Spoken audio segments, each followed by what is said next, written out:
Ramalinga Raju, who's finally tendered his resignation to the Satyam board.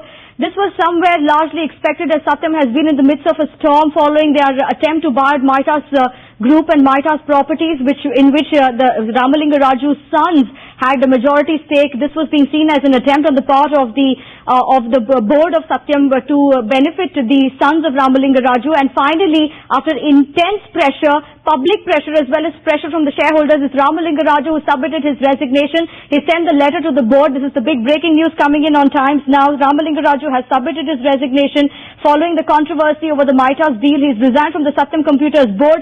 The big breaking news on the channel. In fact, just yesterday there were reports that Ramalinga Raju has been gradually reducing his stake in Satyam Computers. As you can see, the stock is also down about 27% at this point in time.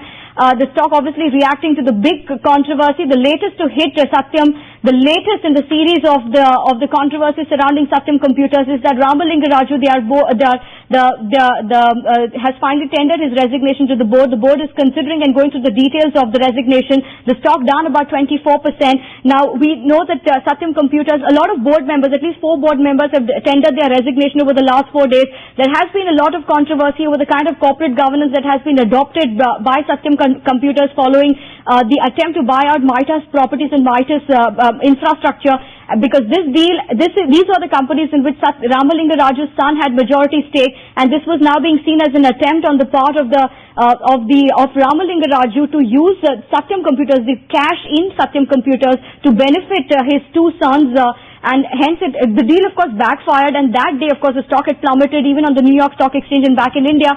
And now, following intense public pressure and pressure from the shareholders itself, the stock, the Ramalinga Raju has finally tendered in his resignation. He sent the letter to the board, and the board is considering the resignation at this point in time.